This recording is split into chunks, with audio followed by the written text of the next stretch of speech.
Hi, I'm Josh Hawkins, and this is episode 80 of Opening Up the Gospels. In episode 79, we journeyed with Jesus and the 12 to the region north of Galilee, where Jesus marveled at a Gentile woman's faith and healed her daughter from a demon.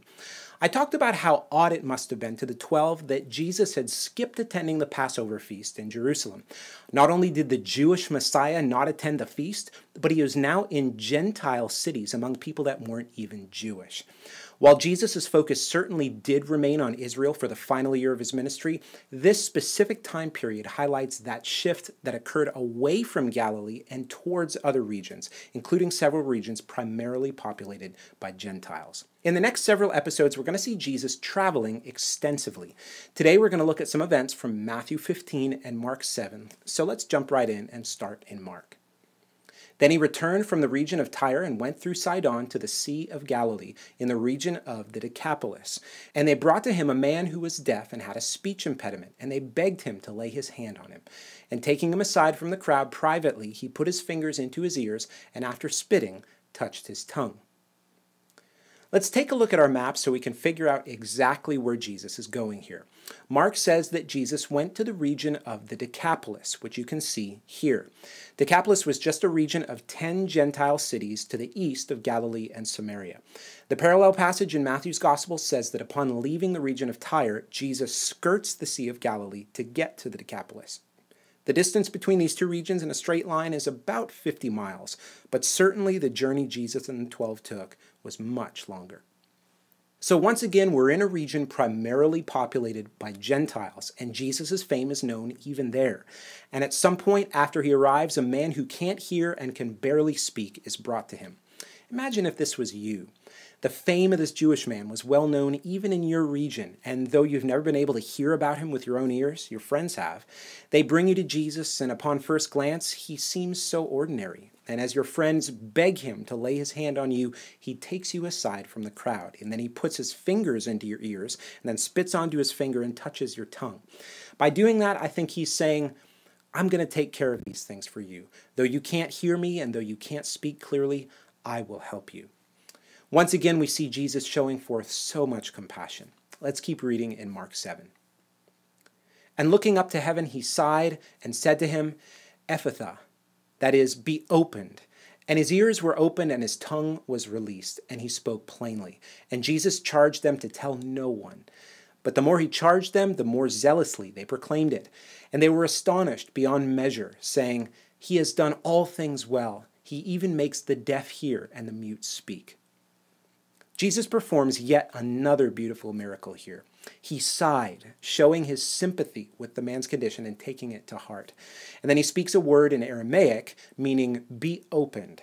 And immediately his ears heard and he was able to speak clearly. Remember, Jesus had taken him aside from the crowds. And when he went back to them, or when he saw some of them around town, what would their reaction have been?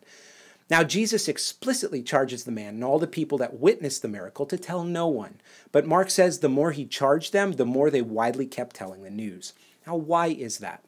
Well, throughout the Gospels, we see Jesus oftentimes telling people to keep his identity and his power a secret. Remember, just recently, right after the feeding of the 5,000, he slipped away and avoided the crowds who had overzealous desires to make him the ruler. And now he's saying to Gentiles to keep who he is and what he's done a secret. Jesus knew the reason for which he came, which was to lay his life down as a ransom for many. Instead of taking up David's throne in Jerusalem right away, he would first have to suffer. He wouldn't enter into his glory as the rightful king of Israel until he returned at the second coming. Let's move on to the next scene we see in Mark chapter 8. In those days, when again a great crowd had gathered and they had nothing to eat, he called his disciples to him and said to them, I have compassion on the crowd because they've been with me now 3 days and have nothing to eat. And if I send them away hungry to their homes, they will faint on the way. And some of them have come from far away. And his disciples answered him, How can one feed these people with bread here in this desolate place? And he asked them, How many loaves do you have? They said, 7. And he directed the crowd to sit down on the ground. And he took the 7 loaves, and having given thanks, he broke them and gave them to his disciples to set before the people. And they set them before the crowd. And they had a few small fish. And having blessed them, he said that these also should be set before them. And they ate and were satisfied. And they took up the broken pieces left over, 7 baskets full. And there were about 4,000 people. And he sent them away. And immediately he got into the boat with his disciples and went to the district of Dalmanutha. Jesus is still in the region of the Decapolis, and once again a crowd of people have followed him almost everywhere. Jesus said that they had been with him for 3 days already, and in that time they had nothing to eat, so he was feeling a deep concern for them. Remember back to episodes 74 and 75 when I talked about the feeding of the 5,000?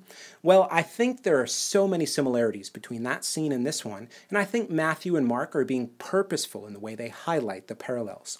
First, Jesus' compassion is seen throughout the entire miracle. Second, the disciples wonder how they're going to feed so many people. Third, Jesus creates baked bread and cooked fish, supplementing the small amount that they began with. Fourth, the crowds ate and were satisfied, which again would have been very rare in that day. Fifth, they picked up basketfuls of bread after everyone had eaten. And sixth, Jesus and the disciples get into a boat and go somewhere afterwards. There are a few broader points that I think are important to recognize here. The feeding of the 4,000, first of all, was clearly different than the feeding of the 5,000. Though there are similarities, of course, both Matthew and Mark record 2 distinct feedings with different details between them. Not only were they in different locations, but the number of people, the number of loaves, the number of baskets afterwards, they were all different. I believe one reason why Jesus repeats the miracle with a different group is to help the 12 grasp even more who he is. As we'll see in the next episode, the disciples are still kind of dull and still have a lot of unbelief at this point. It really takes them a while to understand what Jesus is saying and the points that he's making. Just as with the feeding of the 5,000, we see Jesus creating bread that had been baked and fish that had been cooked. He didn't need to pray and ask for God's power. He didn't need to work something up. He was the sole bearer of creative power. The same word that spoke the universe into existence is there in the Decapolis, creating bread and fish.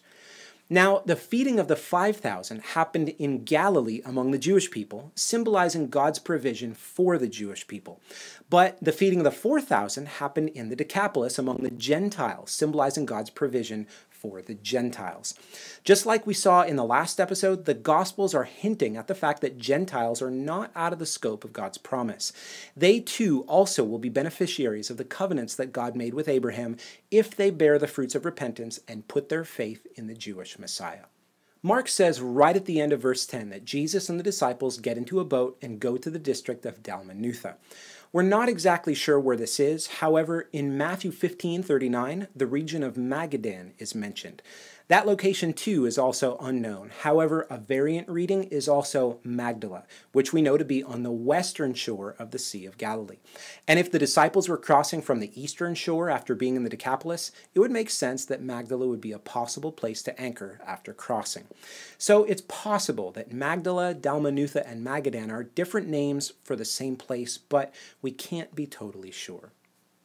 So just as a quick summary of the important point in the last couple of episodes, Jesus skipped out on the Passover feast and he's now ministering in regions primarily populated by Gentiles. He's rejected Galilee because after all the miracles that he had performed there, the Galileans had not borne the fruits of repentance.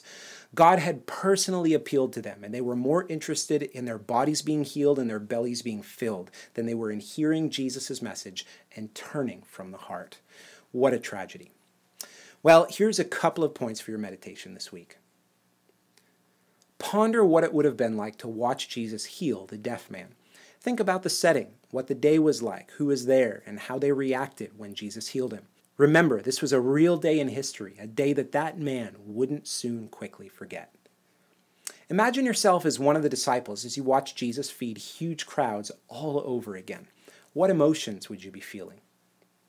In the next episode, we'll head over to the other side of the Sea of Galilee again, where Jesus has yet another conflict with the Pharisees and teaches a lesson to his disciples.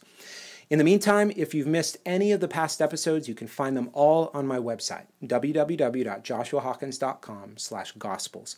If you've been encouraged by this series, share these episodes on social media and tag them with the hashtag Gospels.